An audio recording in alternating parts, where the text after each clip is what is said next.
தச அவதாரங்களில் 4வது அவதாரமான நரசிம்மருடைய இந்த ஸ்துதியை பாராயணம் செய்திட்டால் நமக்கு தொழில் விருத்தி மேம்படும், செல்வங்கள் பெருகும், எதிரிகள் தொல்லை இருக்காது, தேவையற்ற யமபயம் இருக்காது, ஆபத்துகள் இன்றி நம்மை காக்கும் இந்த நரசிம்ம ஸ்துதியை கேட்டு சகல ஐஸ்வர்யங்களையும் பெற்றிடுங்கள். லக்ஷ்மி நரசிம்மரின் அருளாசியும் கிடைக்கும். அனைவரும் வளமுடன் வாழ்க. ஓம் லக்ஷ்மி நரசிம்ஹாய நமஹ. ஸ்ரீ நிருசிம்ஹஸ்துதிः சுக்ராச்சார்ய கிருதம்.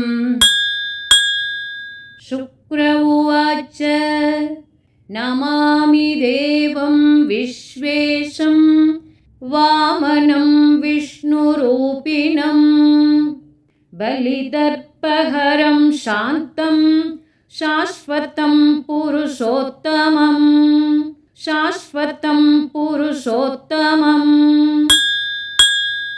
धीरं सूरं महादेवं शङ्खचक्रगदाधरं विशुद्धं ज्ञानसम्पन्नं नमामि हरिमच्युतं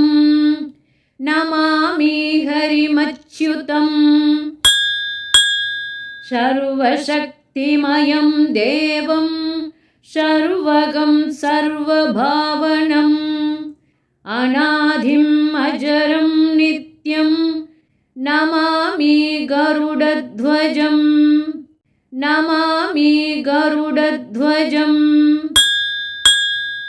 सुरासुरैर्भक्तिमद्भिस्तुतो नारायणः सदा पूजितं स ऋषिकेशं तं नमामि जगद्गुरुम्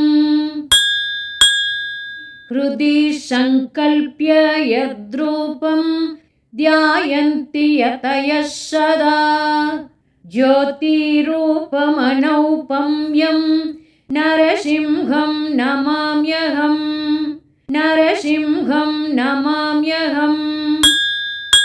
न जानन्ति परं रूपं ब्रह्माद्या देवतागणाः यस्यावताररूपाणि समर्चन्ति नमामि तम्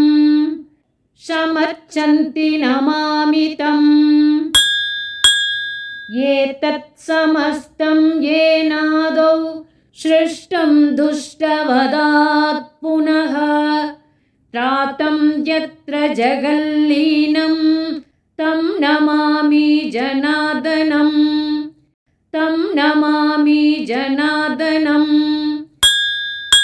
भक्तैरभियच्चितो यस्तु नित्यं भक्तप्रियो हि यः तं देवममलं दिव्यं प्रणमामि जगत्पतिम्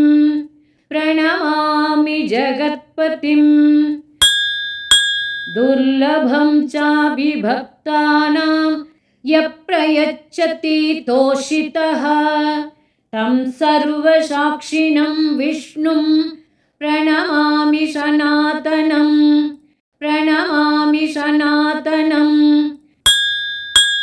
इति श्रीनरसिंहपुराणे पञ्चपञ्चाशोऽध्याये शुक्राचार्यकृतः श्रीनरसिंहस्तुतिः सम्पूर्णम्. ஓம் லக்ஷ்மி நரசிம்ஹாய நமஹ.